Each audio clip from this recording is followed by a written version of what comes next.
Welcome to Smart Reads in Minutes. Today we're diving into The Obstacle is the Way by Ryan Holiday with a detailed chapter-by-chapter summary. Let's get started. Introduction. The introduction to The Obstacle is the Way immediately challenges the reader's instinctive aversion to obstacles. Holiday presents a compelling argument. What if the very things that seem to stand in the way of success are actually essential to achieving it? Rather than being hindrances, obstacles contain hidden advantages if one knows how to extract them.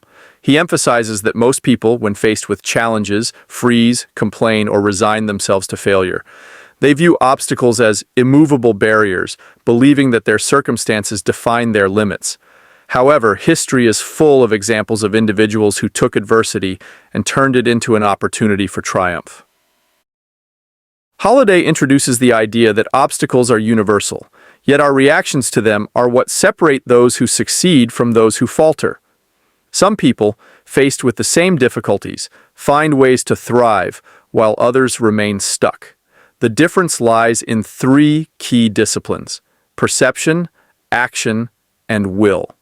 He presents these as a framework for overcoming any challenge, drawing from the wisdom of Stoic philosophy, particularly from Marcus Aurelius, who wrote, "The impediment to action advances action. What stands in the way becomes the way."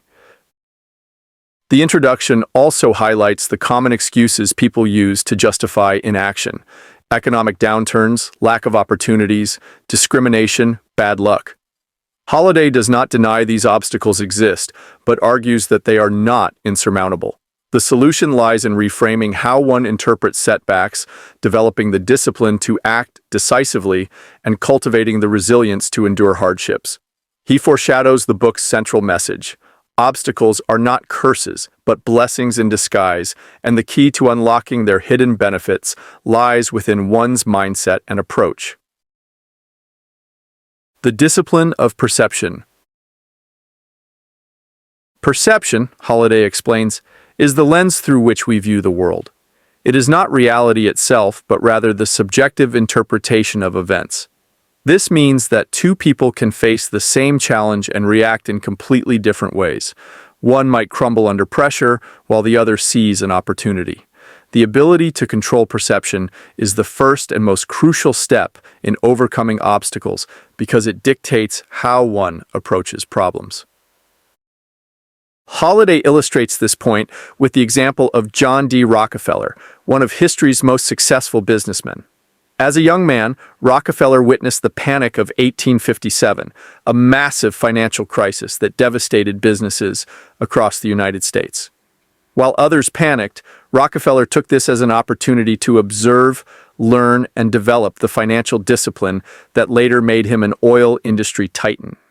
Instead of seeing the crisis as purely negative, he studied the mistakes of those who failed and used the experience to prepare himself for future market fluctuations. His ability to perceive obstacles differently than others allowed him to turn setbacks into stepping stones for success. The chapter argues that perception should be rooted in objectivity rather than emotions.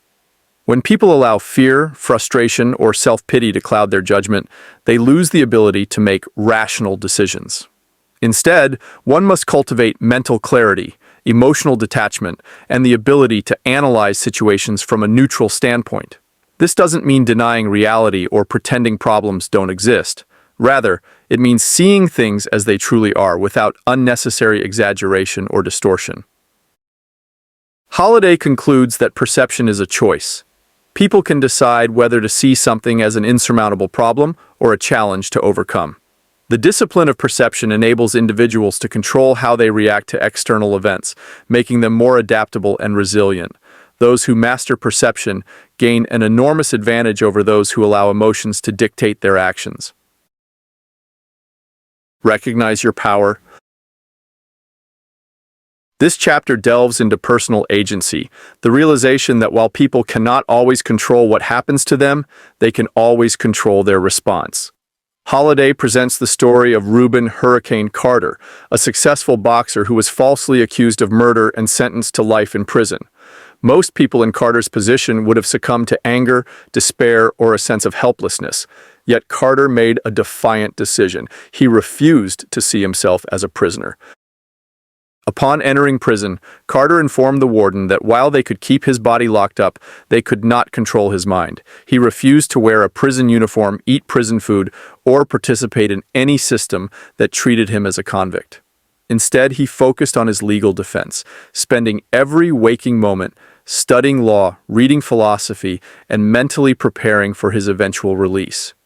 For 19 years, he maintained this discipline, emerging from prison not just as a free man, but as a stronger, wiser, and more focused individual.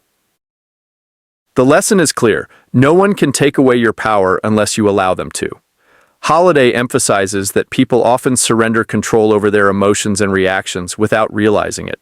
They let circumstances dictate their mood, let criticism define their self-worth, and let setbacks discourage them. But individuals like Carter prove that even in the most unjust and restrictive situations, the power to control one's mind and actions remains intact. This chapter challenges the reader to reevaluate their own sense of control. While external factors like unfair bosses, financial struggles, or personal loss may seem overwhelming, they do not dictate one's inner world. People must train themselves to detach from the illusion of helplessness and recognize that their choices, how they think, react, and interpret events, are always within their control. Steady your nerves. Here, Holiday explores the critical skill of remaining calm under pressure. He presents historical figures like Ulysses S. Grant, whose ability to stay composed in chaos defined his success as a military leader. Grant was known for his unshakable demeanor, even in the face of mortal danger. Whether it was standing unfazed as artillery shells exploded around him or calmly surveying a battlefield while bullets whizzed by, Grant never let external circumstances disturb his inner state. The chapter argues that most people today lack this composure. They panic when faced with challenges, allowing stress and fear to cloud their judgment. Holiday asserts that true leaders and problem solvers do the opposite.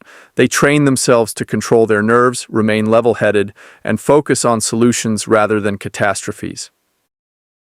A key insight here is that courage is not the absence of fear, but the ability to act despite it. Panic is a natural human response, but it is also a choice. With practice, individuals can train themselves to remain steady even when under extreme pressure. This involves accepting adversity as inevitable, avoiding knee-jerk emotional reactions, and maintaining a calm focus on what can be controlled. By studying the examples of historical figures who thrived under stress, the reader learns that nerve control is not an innate trait, but a discipline that can be cultivated. Those who master it gain a decisive advantage in any field, whether in business, sports, politics, or personal life. Control your emotions. The final chapter in this section focuses on emotional discipline, the ability to manage emotions rather than be controlled by them. Holiday highlights the example of NASA astronauts who undergo rigorous training not just in technical skills, but in emotional self-control. Astronauts must remain calm in extreme conditions because panic can be fatal in space. A single impulsive action could jeopardize an entire mission. Holiday argues that emotions, when unchecked, lead to poor decision-making. Fear, anger, frustration, and anxiety often cloud judgment, causing people to react impulsively instead of responding strategically. The Stoics called this principle apatheia, a state of inner peace that allows individuals to remain rational despite external turmoil. He emphasizes that controlling emotions does not mean suppressing them. It means acknowledging them without allowing them to dictate actions. People must learn to ask themselves, is this emotion helping me or hurting me? If an emotional reaction serves no constructive purpose, it should be set aside in favor of logic and reason. Ultimately, this chapter teaches that mastering emotions is essential to overcoming obstacles. Those who allow their feelings to govern them will struggle in adversity, while those who practice emotional discipline will remain strong and composed, no matter the challenge. Practice objectivity. This chapter focuses on the critical skill of separating objective reality from emotional interpretation. Holiday introduces the idea with a thought-provoking distinction. This happened is an objective statement, while this is bad is a subjective judgment. The latter is a personal interpretation layered onto the event, shaped by perception rather than fact. By learning to strip away these emotional judgments, one can develop a clearer and more rational approach to dealing with adversity. Holiday references: Miyamoto Musashi, the legendary samurai and author of the Book of Five Rings, who emphasized the difference between observing and perceiving. Musashi believed that the observing eye sees things exactly as they are, free from personal biases and exaggerated interpretations, while the perceiving eye colors events with emotions, fears, and preconceived notions. The key to mastering objectivity is training oneself to use the observing eye, seeing things plainly and without unnecessary emotion. The chapter argues that emotions can distort judgment, leading to poor decisions. People tend to exaggerate the impact of obstacles, often making them seem more insurmountable than they actually are. Practicing objectivity allows one to assess problems logically and respond effectively rather than reacting impulsively. By cultivating detachment from emotions and learning to analyze situations with a clear mind, individuals can make better choices and remain steadfast in the face of difficulty. Holiday also points out that objectivity is a discipline that must be developed through repetition. It is not an innate skill, but something that strengthens with practice. Just as a skilled martial artist trains their body through rigorous exercise, one must train the mind to pause before reacting, consider the facts, and resist the impulse to attach unnecessary meaning to events. In doing so, obstacles become less intimidating and more manageable. Alter your perspective. Holiday argues that how one perceives an obstacle determines how difficult or threatening it appears. He introduces this idea through the story of Pericles, an Athenian general whose fleet was thrown into darkness when the sun was unexpectedly eclipsed. While his men panicked, Pericles remained calm. He approached one of his steersmen, covered his face with a cloak, and asked if he was afraid of what he saw. The steersman answered no. Pericles then explained that the eclipse was no different. It was merely an unknown event, not a cause for terror. This simple shift in perspective transformed a moment of panic into one of rational understanding. The lesson here is that perspective can either be empowering or paralyzing. Many people interpret obstacles as threats rather than challenges, allowing fear to take hold. However, by altering one's perspective, it is possible to diminish fear and find a productive way forward. Holiday emphasizes that fear is often a result of misinterpretation rather than reality. When faced with difficulties, the mind tends to default to the worst-case scenario. However, as Pericles demonstrated, fear can be dispelled by breaking it apart logically. The chapter also draws from cognitive psychology, explaining that humans naturally gravitate toward ominous explanations even when simpler ones exist. This tendency, while evolutionarily useful for survival, often works against people in modern life. By recognizing this and intentionally shifting perspective, one can reinterpret challenges in a way that fosters confidence rather than anxiety. Holiday concludes that perspective is a choice. One can view obstacles as burdens or as opportunities for growth.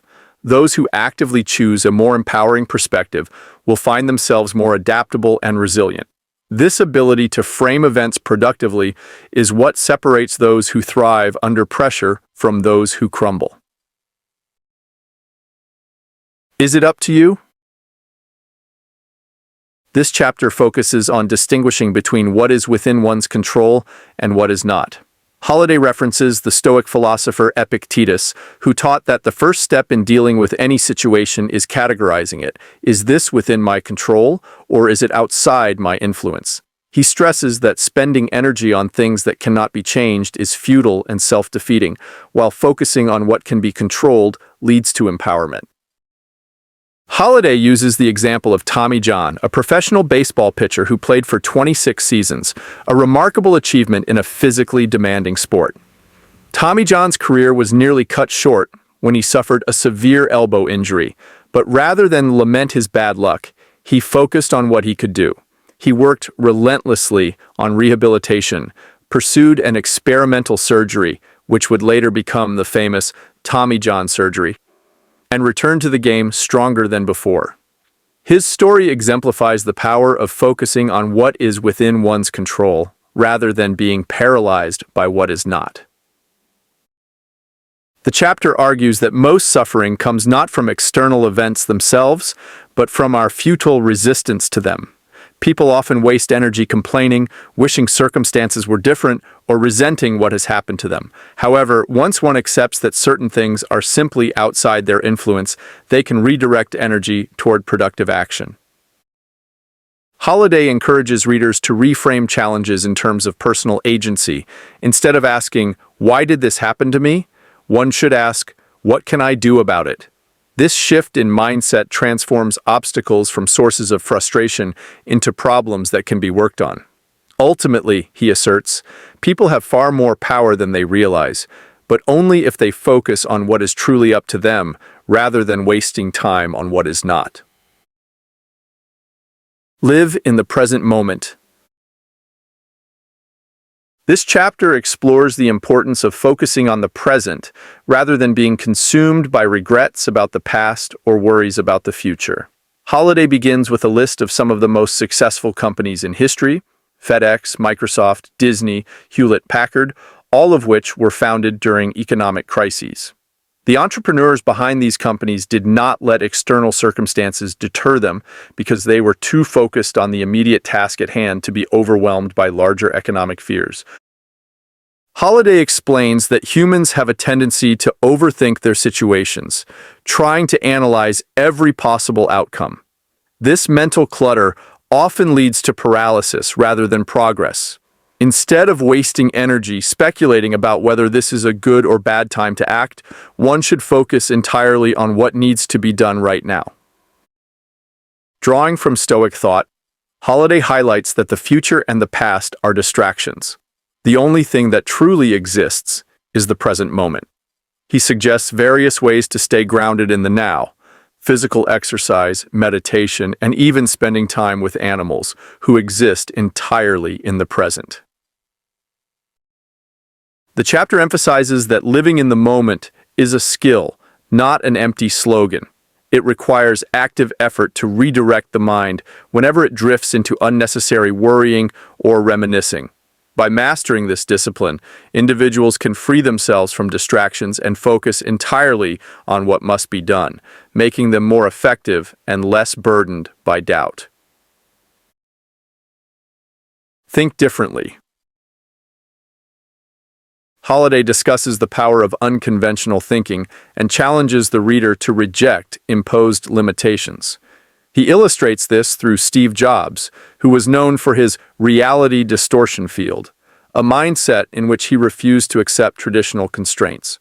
When engineers told Jobs that a certain design was impossible, he refused to believe them. He would challenge assumptions until they found a way to make things work. The story of Jobs reveals an important truth. Many of the so-called rules of the world are artificial constructs. People are often conditioned to accept limitations that do not actually exist. Whether it's thinking a goal is unattainable or assuming a problem cannot be solved, these beliefs are often mental roadblocks rather than real barriers. Holiday argues that history's greatest innovators were those who refused to accept the status quo. Whether it was Henry Ford, Thomas Edison, or the Wright brothers, they all succeeded by thinking differently and challenging what others considered impossible. The key takeaway is that obstacles are often mental as much as they are physical, and by adopting a more flexible mindset, one can find ways to move forward where others see only dead ends.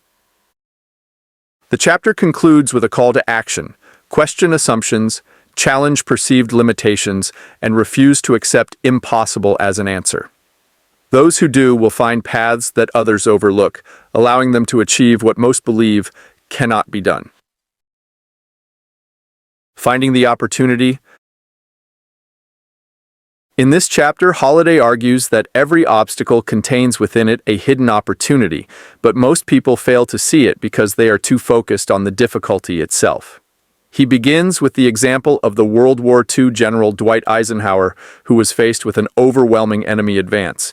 Instead of panicking, Eisenhower saw the situation as an opportunity to shift tactics and lure his enemies into a more vulnerable position. This shift in perception turned a seemingly disastrous scenario into a decisive advantage. Holiday emphasizes that obstacles, no matter how frustrating or unfair they may seem, are often gifts in disguise. He describes how great leaders, thinkers, and entrepreneurs have all faced immense challenges but succeeded by identifying and seizing the hidden opportunities within those hardships. He explains that what separates successful individuals from the rest is their ability to recognize that adversity is not just something to be endured, it is something to be used. The ability to extract value from setbacks, whether through learning, adaptation, or innovation, is a hallmark of high achievers. A key takeaway from this chapter is that rather than resisting obstacles or lamenting their existence, one must actively look for the advantages they present. This shift in mindset turns barriers into stepping stones. The power of reframing circumstances, of seeing a crisis as a challenge to be solved, rather than a catastrophe to be avoided, is a crucial skill. He warns that while most people wait for ideal conditions before acting, the successful recognize that the best opportunities often arise in moments of great difficulty. Finding opportunity in adversity requires curiosity, creativity, and a refusal to accept defeat. Prepare to act. Holiday argues that action is the natural response to recognizing an opportunity within an obstacle. However, action must be preceded by preparation, both mental and physical. He highlights that while people often freeze in the face of adversity, the most effective individuals prepare themselves before action is needed. They train their minds to respond rationally, anticipate challenges, and position themselves for decisive movement when the time is right. The chapter opens with a discussion of Shakespeare's Henry V, where the young king prepares his troops by urging them to imitate the action of the tiger, to summon their strength, focus, and resolve before battle. Holiday draws parallels between this approach and modern-day warriors, athletes, and entrepreneurs who understand that action without preparation is reckless, while preparation without action is useless. He explains that people often overthink their problems, getting trapped in cycles of doubt and hesitation. They tell themselves they need more information, more resources, or better conditions before acting. But true preparation means eliminating unnecessary hesitation and recognizing when it is time to move forward. He suggests that the most successful individuals train themselves to develop clarity of mind, discipline, and a keen sense of timing. They do not wait for perfect conditions. They create their own readiness. Holiday reinforces that once preparation has reached its peak, hesitation must be abandoned. The call to action is clear. Those who succeed are not the ones who merely think about what to do, but the ones who prepare and then execute. The transition from preparation to action must be bold, deliberate, and unwavering. The discipline of action. Action, Holiday argues, is the true test of an individual's resolve. While perception and preparation are essential, without action, they are meaningless. The difference between those who succeed and those who fail often comes down to who is willing to take decisive steps toward their goal. This chapter emphasizes that action should not be random or frantic, but disciplined, strategic, and persistent. Holiday introduces the example of Demosthenes, the ancient Athenian statesman who was born with a speech impediment and weak physical stature, far from the characteristics of a great orator. Rather than resigning himself to mediocrity, Demosthenes embarked on an extraordinary self-training regimen. He practiced speaking with pebbles in his mouth, recited speeches against the roar of ocean waves, and physically trained his body to overcome his frailty. Through sheer discipline and relentless effort, he transformed himself into one of the greatest speakers in history. The lesson here is clear. Obstacles demand not just action, but right action, deliberate, consistent effort aimed at dismantling the challenge piece by piece. Holiday warns against passive action, busyness for the sake of looking productive. True progress requires facing the hardest problems head-on, rather than avoiding them. He argues that setbacks and failures are inevitable, but what matters is the ability to adjust, iterate, and persist. Those who cultivate the discipline of action do not get stuck in doubt, fear, or frustration. They embrace forward motion, trusting that progress, no matter how small, will accumulate over time. The chapter concludes with the reminder that while knowledge and strategy are important, action is what ultimately defines success. The world does not reward those who merely think about solutions, it rewards those who execute them.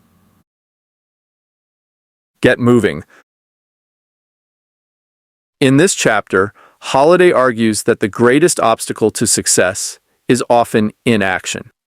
People hesitate, overanalyze, or wait for the right time, never realizing that waiting itself is the real problem. The best way to overcome an obstacle, he suggests, is to start moving immediately, even if the steps are imperfect or uncertain. He illustrates this principle through the story of Amelia Earhart, who was given a highly unappealing offer early in her career to be the first woman to fly across the Atlantic, but only as a passenger. She would not be piloting the plane, and she would receive no pay. Many would have turned down such an offer out of pride or frustration, but Earhart saw it as a rare chance to get in the air.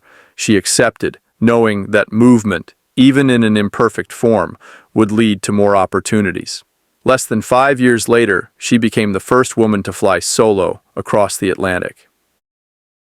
Holiday explains that waiting for the perfect moment is a common mistake.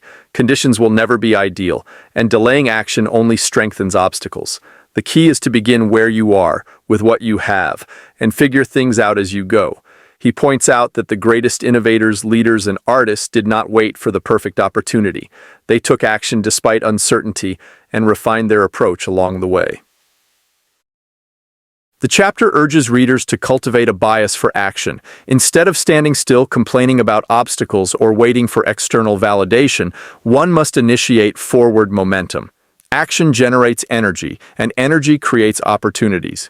Those who move, even without a flawless plan, will eventually outpace those who hesitate. Practice persistence. Persistence, Holiday argues, is the defining trait of those who achieve extraordinary success. Obstacles will test one's patience, resilience, and determination. Most people quit too soon, assuming that difficulty means failure. But those who keep pushing forward, despite setbacks, are the ones who ultimately succeed. The chapter opens with the story of Ulysses S. Grant during the American Civil War. Grant faced seemingly insurmountable odds at Vicksburg, attempting multiple unsuccessful attacks against the Confederate stronghold. While others would have retreated or accepted defeat, Grant kept adapting his strategy. He tried attacking head-on, going around, even attempting to redirect the river itself. When none of these worked, he made one last bold decision, running his boats past enemy guns in a daring nighttime maneuver. This strategy ultimately led to the Confederate surrender, marking a turning point in the war. Holiday explains that persistence is not about blind stubbornness, but intelligent, adaptable endurance. Those who persist do not just repeat the same failing approach. They adjust, refine, and press forward in new ways. He warns that success is rarely immediate. Many people give up just before they are about to break through. He introduces the concept of Sitzfleisch, a German term meaning sitting power, the ability to endure, remain patient, and outlast the competition. The greatest achievements in history, he argues, did not happen overnight. They were the result of relentless, patient effort applied consistently over time. The final message is clear. Obstacles will not yield easily, but those who persist long enough will eventually overcome them. The only true failure is quitting too soon. Iterate :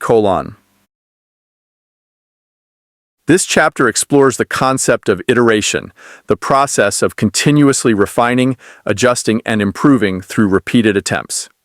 Holiday begins with an analogy from Silicon Valley, where startups launch their products in an unfinished state known as the minimum viable product (MVP). The idea is not to wait for perfection, but to release a version of the product and improve it based on real-world feedback. This approach reduces risk, allows for rapid learning, and ultimately results in a stronger product. Rather than fearing failure, startups embrace it as a necessary step toward progress. Holiday argues that the same principle applies to personal and professional growth. Failure is not a sign of incompetence, but a form of education. Each setback provides valuable information that can be used to refine strategies, correct mistakes, and move forward more effectively. He references Thomas Edison, who famously described his repeated failures in developing the light bulb as simply discovering 10,000 ways that didn't work. Edison's persistence was not blind stubbornness, but a methodical process of trial and error, constantly iterating, adapting, and improving. A key lesson from this chapter is that people should let go of the fear of making mistakes. Many are paralyzed by the idea of failure, believing that missteps reflect poorly on their abilities. However, Holiday insists that the real mistake is not failing, but failing to learn from failure. He encourages readers to adopt the mindset of a scientist or engineer, treating obstacles as problems to be solved through experimentation rather than roadblocks to success. Iteration also requires a willingness to be flexible. Stubbornly clinging to a failing approach, refusing to adjust strategies, or ignoring negative feedback leads to stagnation. Those who embrace iteration recognize that failure is not the opposite of success, but part of the process of achieving it. The chapter concludes with a call to action. Start, fail, learn, and adjust. Then repeat the cycle until success is achieved.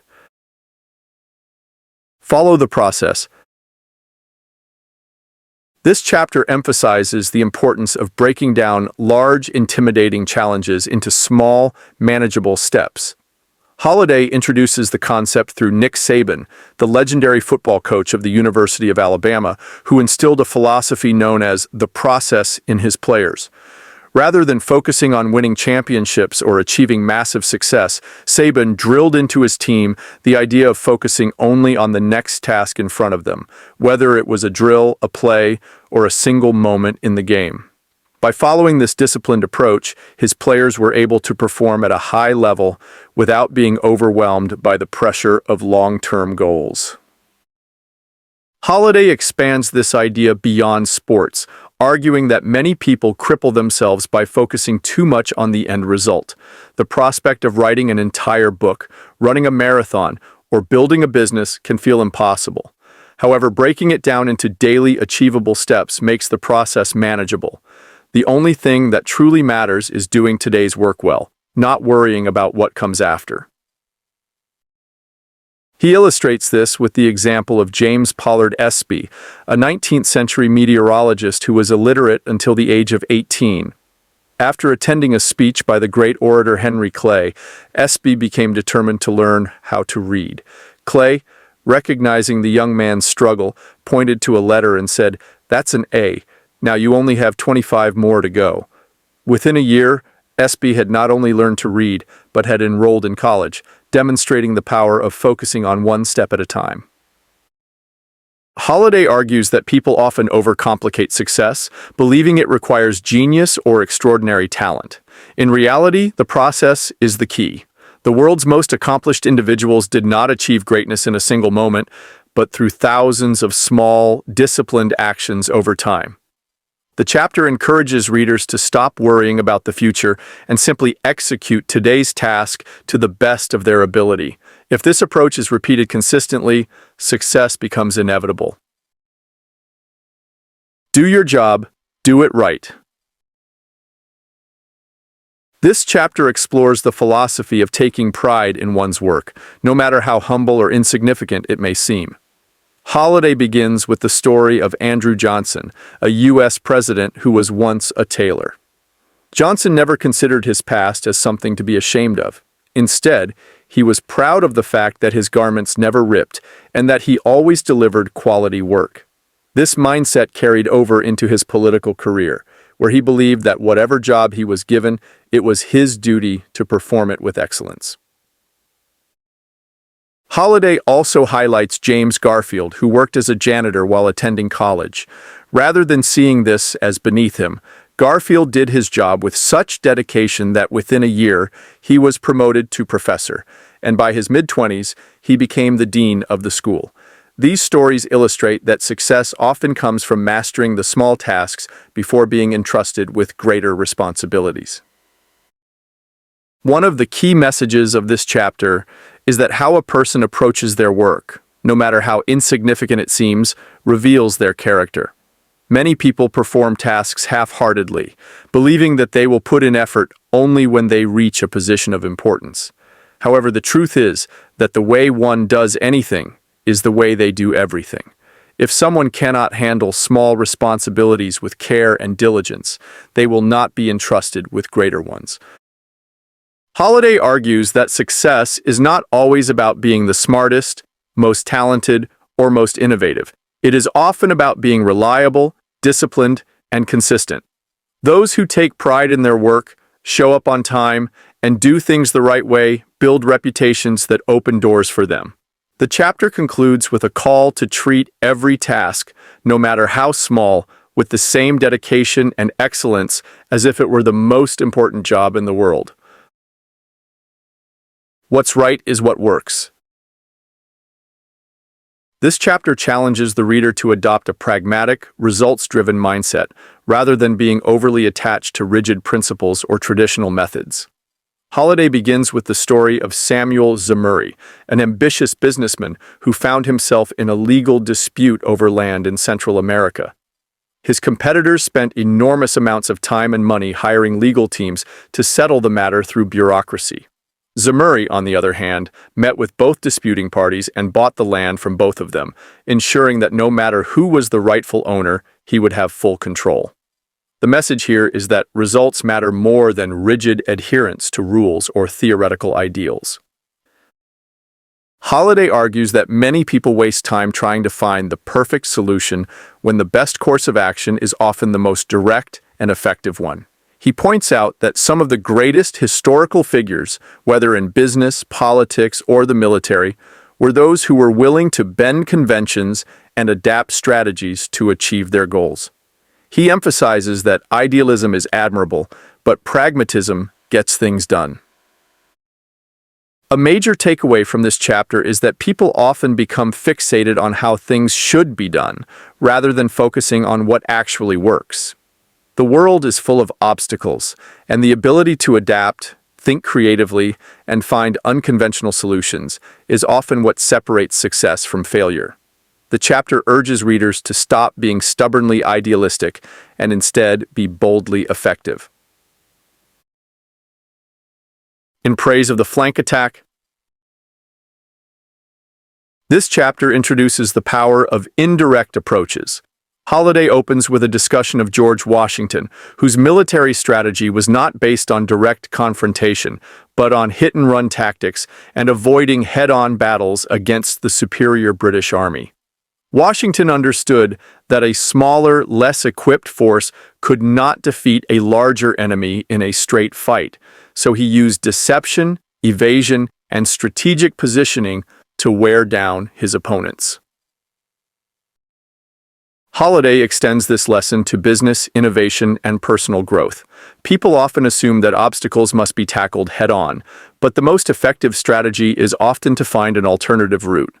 Instead of forcing solutions through sheer willpower, a smarter approach may be to go around the problem, change tactics, or find a backdoor entry. He argues that history's greatest successes were often achieved not through brute force, but through adaptability, patience, and strategic maneuvering. The chapter encourages readers to abandon rigid thinking and consider non-traditional solutions. Often, the best way to overcome an obstacle is not to confront it directly, but to outthink it entirely. Use obstacles against themselves. This chapter explores the idea that obstacles do not always need to be confronted directly. Instead, they can be leveraged, redirected, or turned against themselves. Holiday opens with the story of Mahatma Gandhi, whose philosophy of nonviolent resistance ultimately dismantled the British Empire's hold over India. Gandhi's strategy was not to fight the British with weapons, but to expose their weaknesses and contradictions through peaceful resistance. By staging acts of civil disobedience like the famous Salt March, he forced the British to either brutally repress peaceful protests, which only fueled global sympathy for India's independence, or to relent, thereby weakening their own authority. Holiday argues that this principle applies beyond political movements and can be used in everyday life. Instead of charging headfirst into an obstacle, one should ask whether the energy of the obstacle itself can be redirected. He introduces the concept of judo, where an opponent's force is used against them. This principle can be seen in business negotiations, sports strategies, and even personal conflicts. Rather than meeting aggression with aggression, one can remain calm, absorb the opposition's energy, and use it to one's advantage. The chapter also highlights the famous taming of Bucephalus, the warhorse of Alexander the Great. Unlike others who tried to control the horse with brute force, Alexander simply waited for it to tire itself out. Once Bucephalus had exhausted its own energy, he was able to mount it easily. This illustrates that sometimes patience and endurance are the best strategies. Instead of pushing back forcefully against obstacles, it can be more effective to let them expend their own energy until they are no longer a threat. Holiday concludes that using obstacles against themselves requires humility, patience, and strategic thinking. Rather than insisting on a direct confrontation, one must be willing to adapt, wait, and exploit the weaknesses of the obstacle itself. True power lies not in overpowering challenges, but in outmaneuvering them. Channel your energy. Holiday explores the idea that while external obstacles may be beyond one's control, internal energy can always be redirected toward productive action. He begins with the example of Arthur Ashe, the legendary tennis player who learned to suppress his emotions on the court. Growing up in an era of racial segregation, Ashe was taught to remain composed, never showing frustration or anger, even when faced with discrimination. However, this emotional control did not mean passivity. Instead of wasting energy reacting to unfair circumstances, Ashe channeled his intensity into his game, developing a fluid, aggressive playing style that made him one of the best tennis players of his time. The lesson here is that emotional energy, if not controlled, can become a self-defeating force. Anger, frustration, and resentment can consume a person, making them act irrationally or lash out in ways that do more harm than good. However, when properly harnessed, those same emotions can become fuel for perseverance and action. Holiday argues that setbacks should not lead to despair, but should be used as a catalyst for productivity. He compares this principle to a fire, which can either burn out of control and destroy everything in its path, or be carefully directed to provide heat and light. The chapter also emphasizes the importance of mental discipline. People often waste their energy on complaining, blaming others, or indulging in self-pity, all of which drain their ability to take meaningful action. Instead, Holiday suggests that individuals should cultivate an awareness of their emotional state and train themselves to convert their frustration into focused effort. By doing so, they can ensure that their energy is always working for them rather than against them. Holiday concludes that true strength is not just about endurance, but about mastering the ability to channel one's emotions effectively. The most successful individuals are not those who avoid struggle, but those who know how to use struggle to push themselves forward. Seize the offensive. This chapter focuses on taking bold, decisive action in moments of crisis, rather than waiting passively for opportunities to appear. Holliday presents the example of Barack Obama during the 2008 presidential campaign, when a major controversy erupted over inflammatory remarks made by his former pastor, Reverend Jeremiah Wright. Political experts predicted that the scandal would cripple Obama's chances, as it threatened to divide his support base along racial lines. Instead of hiding from the controversy or trying to minimize it, Obama did the unexpected. He seized the moment and turned it into an opportunity. Rather than distancing himself from the issue, Obama delivered his now famous "A More Perfect Union" speech, directly addressing race relations in America with a level of honesty and depth rarely seen in political discourse. His ability to take control of the narrative rather than being controlled by it not only neutralized the controversy, but actually strengthened his campaign. This example demonstrates that obstacles are often best overcome not by avoidance or defense, but by actively moving forward.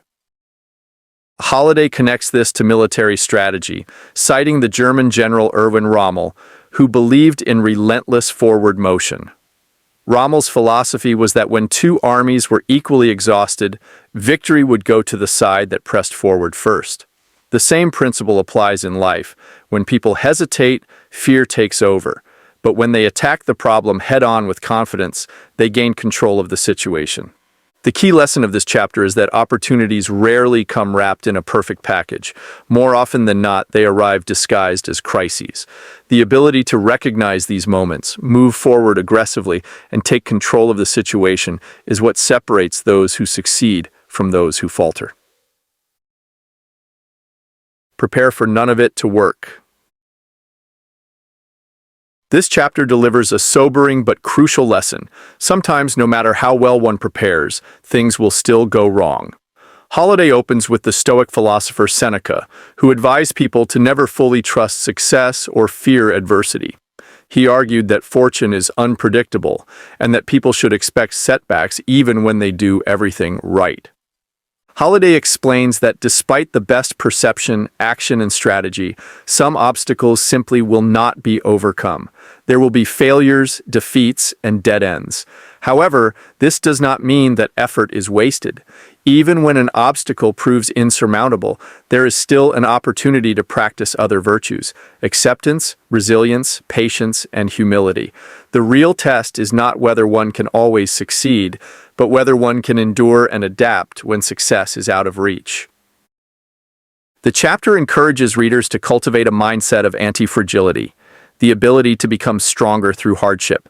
Holliday advises that rather than expecting life to go smoothly, one should mentally prepare for setbacks in advance. If failure is anticipated as a possibility, it will be much easier to handle when it happens. Those who prepare for nothing to work out will never be caught off guard and will be able to pivot and find a new path forward. Holliday concludes that the real obstacle is not failure itself, but the inability to accept it. Those who can acknowledge their limits, adapt to changing circumstances, and keep moving forward in the face of defeat are the ones who ultimately succeed.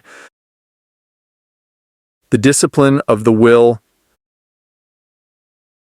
In this final chapter, Holliday shifts the focus from external action to internal resilience. He argues that while perception and action are important, it is the strength of one's inner will that determines success in the long run. He illustrates this with the example of Abraham Lincoln, who struggled with severe depression throughout his life. Despite his personal suffering, Lincoln developed an extraordinary capacity for endurance, patience, and steadfast leadership, qualities that allowed him to hold the country together during the Civil War. The will, according to Holliday, is the deepest level of personal strength. It is what allows individuals to persist when nothing else is left, when obstacles cannot be overcome, when options are exhausted, and when external circumstances are beyond control. The only thing that remains is one's ability to endure. This is why cultivating fortitude, humility, and a deep sense of purpose is essential. Holliday concludes that true strength is not found in control over circumstances, but in control over oneself. The ability to stand firm, remain unshaken, and find meaning even in adversity is the highest form of mastery. Build your inner citadel. This chapter focuses on the concept of mental fortitude, what Holiday calls the inner citadel. He argues that while external circumstances are unpredictable, one's ability to withstand hardship is entirely within one's control. Drawing inspiration from Theodore Roosevelt's childhood, Holiday recounts how Roosevelt was a frail and sickly child who suffered from debilitating asthma. Rather than allowing his condition to dictate his life, Roosevelt's father encouraged him to build his body through rigorous physical training. Over the years, Roosevelt transformed himself into an athlete and a warrior, proving that adversity can be a catalyst for inner strength rather than a permanent limitation. The core idea of this chapter is that strength is not innate. It is built through discipline and struggle. Holiday references the Stoic philosophy that emphasizes the need to prepare for hardship before it arrives. A strong mind is like a fortress, capable of withstanding any siege. This is not about being emotionally detached or indifferent, but about developing a resilience that allows one to stay composed, rational, and effective in the face of difficulty. Holiday warns against the tendency to seek comfort and ease, which weakens the will over time. The modern world, with its conveniences, has made people more fragile. But just as muscles are strengthened through resistance, so too is the mind. He encourages voluntary hardship, practices like fasting, rigorous training, or exposure to discomfort, to prepare for inevitable challenges. The ultimate message is clear. Adversity is not something to fear, but something to train for, embrace, and use to forge an unbreakable inner strength. Anticipation, thinking negatively. Holiday introduces the Stoic practice of premeditatio malorum, the exercise of imagining worst-case scenarios in advance. He begins with the example of a CEO who, before launching a major initiative, asks her team to assume the project has already failed spectacularly and then list all the reasons why. This technique, known as a pre-mortem, helps identify potential risks and mitigate them before they happen. Unlike blind optimism, which leaves people unprepared for setbacks, anticipation provides a strategic advantage. Holiday argues that failure is often a result of unpreparedness rather than actual misfortune. He cites historical catastrophes like the Enron scandal and the real estate bubble, explaining that these disasters could have been avoided if people had been more willing to consider the possibility of failure instead of assuming that success was guaranteed. He contrasts this with the Stoics, who trained themselves to expect the worst so they would never be caught off guard. This chapter does not advocate pessimism, but rather realistic preparation. Holiday suggests that by thinking through how things can go wrong, one can become more adaptable and resilient. This mental exercise reduces fear and anxiety because when one has already visualized the worst-case scenario, it loses its power to paralyze. In doing so, one can take action with confidence, knowing they are ready for any outcome. The takeaway is simple. Hoping for the best is fine, but preparing for the worst is what leads to true strength and success. The art of acquiescence. This chapter explores the power of acceptance, not in a passive or defeatist sense, but as a way of adapting to reality rather than resisting it. Holiday uses Thomas Jefferson as an example, describing how Jefferson, a naturally shy and reserved man, recognized his weakness in public speaking and instead focused on his strength, writing. Instead of forcing himself into a role he was unsuited for, Jefferson leaned into his natural abilities and became one of the greatest writers in American history, penning the Declaration of Independence. Holiday extends this principle to other figures like Helen Keller, who was deaf and blind, and Thomas Edison, who was almost completely deaf. Rather than lamenting their circumstances, they adapted and turned their limitations into strengths. Keller developed extraordinary senses of touch and speech, while Edison credited his hearing impairment with helping him focus. The lesson here is that people waste too much energy fighting against things they cannot change. Instead of resisting fate, one should work with it. Holiday emphasizes that constraints can be opportunities in disguise, forcing people to become creative, innovative, and resourceful. The Stoics believe that true wisdom lies in discerning what can and cannot be changed, and then acting accordingly. Holiday argues that rather than seeing limitations as roadblocks, one should see them as guides that point toward different paths. By accepting reality and adjusting accordingly, people can turn what seems like a weakness into a competitive advantage. Love everything that happens. Amor fati. Here, Holiday introduces one of the most profound Stoic concepts, amor fati, or love of fate. He begins with the story of Thomas Edison, whose laboratory burned to the ground in 1914, destroying years of research. Rather than mourning the loss, Edison reportedly told his son, "Go get your mother and all her friends. They'll never see a fire like this again." His response was not despair, but a kind of excited acceptance.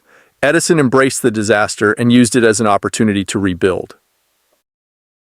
Holiday argues that most people tolerate adversity at best, but the truly great learn to love it. This is not about pretending everything is good, but about recognizing that every event, no matter how painful, contains some hidden benefit. Nietzsche, one of the greatest proponents of amor fati, believed that true greatness comes from wanting nothing in life to be different, not in the past, present, or future. This philosophy removes resistance and frustration from life.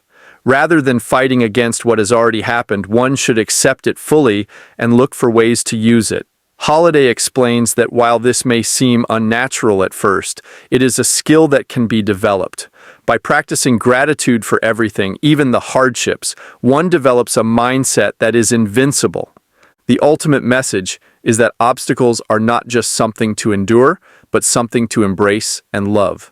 When one stops resisting and starts seeing every event as fuel for growth, life becomes significantly easier and more fulfilling. Perseverance. This chapter differentiates between persistence and perseverance, arguing that while both are necessary, perseverance is the higher virtue. Holiday illustrates this with the story of Odysseus, who endured 10 years of war at Troy, only to spend another 10 years battling storms, monsters, and gods just to return home to Ithaca. His journey was not just about brute force and persistence, but about long-term endurance and adaptation. Holiday contrasts short-term persistence, which is about pushing through a single obstacle, with perseverance, which is about withstanding multiple challenges over an extended period. He references Ulysses S. Grant, who, during the American Civil War, faced countless setbacks but refused to accept failure as an endpoint. Rather than seeing each battle as a separate event, Grant saw the war as a long game that required constant adaptation. One of the key takeaways from this chapter is the concept of Sitzfleisch, a German word meaning sitting power, the ability to endure, stay the course, and outlast the competition. Holiday argues that life is not about overcoming just one obstacle, but many. True success comes not from winning one fight, but from staying in the game long enough to win in the end. Holiday concludes that perseverance is not just about working hard, but about working hard for a long time. It requires mental endurance, emotional resilience, and a deep belief that no matter how many times one is knocked down, they will rise again. True greatness, he asserts, belongs to those who simply refuse to quit. Something bigger than yourself. Holiday explores the concept that true strength comes from serving a purpose greater than oneself. He opens with the story of James Stockdale, a U.S. Navy fighter pilot who was shot down over North Vietnam and taken as a prisoner of war. As Stockdale parachuted down, he had only a few moments to process his grim fate: imprisonment, torture, and possibly death. However, once he hit the ground, he made a crucial mental shift.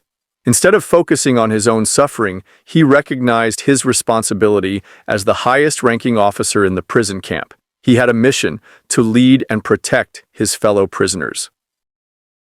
Stockdale understood that self-preservation alone leads to moral decay. In the Korean War, American prisoners who focused solely on their own survival had turned against one another, engaging in acts of selfishness that undermined their unity. Stockdale resolved not to let this happen under his command. For 7 years, 2 of which were spent in leg irons and solitary confinement, he provided moral leadership and guidance, ensuring that his men remained strong, resilient, and unified in the face of brutal conditions. His story illustrates a fundamental lesson. When we shift our focus away from ourselves and toward a cause, a mission, or a higher purpose, our suffering becomes more bearable, our strength increases, and our obstacles become easier to endure. Holiday argues that many people struggle because they focus too much on themselves, their hardships, their ambitions, and their struggles. However, true resilience comes from stepping outside of this narrow viewpoint and aligning oneself with a cause that extends beyond individual desires. He suggests that whether it is family, community, a greater good, or even future generations, aligning oneself with something bigger creates a sense of duty, responsibility, and meaning. When facing adversity, instead of asking, "Why is this happening to me?" logically, one should ask, "How can I use this to help others?"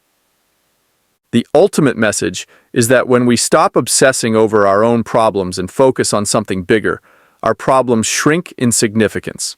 Obstacles become fuel for purpose, rather than sources of despair, allowing us to endure, persist, and ultimately transcend our circumstances. Meditate on your mortality. Holiday explores the Stoic principle of memento mori, which means, remember you must die. He argues that contemplating one's mortality is not morbid but liberating, as it provides clarity, urgency, and a deeper appreciation for life. He illustrates this idea with the story of Michel de Montaigne, a French nobleman who was thrown from a galloping horse and believed to be dying. As he lay motionless, he felt his consciousness slipping away, not in fear or agony, but in a strangely peaceful and detached manner. This near-death experience profoundly changed him. Rather than fearing death, Montaigne began to see it as a natural, inevitable part of life, and he used this awareness to live with more purpose, curiosity, and appreciation. Holiday argues that most people live as if they are immortal, wasting time on trivial concerns, material pursuits, and petty worries. However, when we actively acknowledge the fleeting nature of life, we eliminate distractions and focus on what truly matters. He references Shakespeare's The Tempest, in which an aging character reflects, "Every third thought shall be my grave." This idea is echoed across cultures. Ancient Romans would remind themselves, memento mori, and Buddhist monks meditate in graveyards to internalize the impermanence of life. Rather than fearing death, Holiday suggests that we should use it as a motivator. If today were our last day, would we waste it in resentment, fear, or procrastination? By accepting that our time is finite, we can approach life with a sense of urgency, clarity, and gratitude. He concludes that death does not make life meaningless. Rather, it makes every moment more valuable. By embracing mortality, we free ourselves from trivial anxieties and start truly living. Prepare to start again. Holiday emphasizes that life is a continuous process of overcoming obstacles, and that success does not grant immunity from future challenges. He explains that just when we think we've conquered one obstacle, another appears. However, rather than seeing this as frustrating, he argues that this is what keeps life meaningful and engaging. He draws from the Haitian proverb, "Behind mountains are more mountains," to illustrate that there is no final destination in life where obstacles cease to exist. Even the most accomplished individuals, whether athletes, entrepreneurs, or historical figures, must continuously adapt, improve, and push forward. Each challenge is an opportunity for growth, and with every obstacle that is overcome, we become stronger, wiser, and more capable. Holiday warns against the illusion of arrival, the false belief that once we achieve a certain goal, we will finally be free from struggle. There is no utopia of ease and perfection, and the sooner we accept this reality, the better we can prepare for the next inevitable challenge. He suggests that rather than resenting the endless nature of obstacles, we should embrace them as opportunities for reinvention. The key takeaway from this chapter is that passing one test simply means we are ready for a bigger one. Life is not about eliminating struggle, but about building the resilience to meet it again and again with greater skill and confidence. The process never stops, but neither does our capacity to rise, learn, and evolve. Final thoughts. The obstacle becomes the way. Holiday concludes his book with a powerful reflection on how obstacles, rather than blocking progress, create it. He recounts an episode from Marcus Aurelius's reign when the emperor learned that his most trusted general, Avidius Cassius, had betrayed him and declared himself ruler of Rome. Marcus, rather than reacting with rage, vengeance, or fear, remained calm and deliberate. He saw the betrayal not as an attack against him personally, but as an opportunity to demonstrate wisdom, patience, and leadership. Instead of launching an immediate war, he waited, studied the situation, and formulated a response that ultimately led to victory without unnecessary bloodshed. This story illustrates that the greatest obstacles in life are also the greatest opportunities. History's most accomplished figures, from Roosevelt to Lincoln, from Demosthenes to Rockefeller, did not succeed in spite of their hardships, but because of them. Struggle is the forge in which strength is built. Every setback, every betrayal, every failure is an invitation to develop greater discipline, resilience, and wisdom. Holiday distills his philosophy into a simple formula: see things as they are, act with intention, and endure with fortitude. This is the essence of Stoic philosophy, not to wish for an easy life, but to become so strong that no obstacle can break you. His final message is that the obstacle is not the enemy. It is the way forward. Every challenge we face carries within it the seed of opportunity, if only we are willing to change our perspective, take decisive action, and endure without complaint. The path to greatness is not separate from obstacles, it is made of them. And that's a wrap on The Obstacle is the Way by Ryan Holiday. If you found these insights valuable, please give this video a like and subscribe to the channel.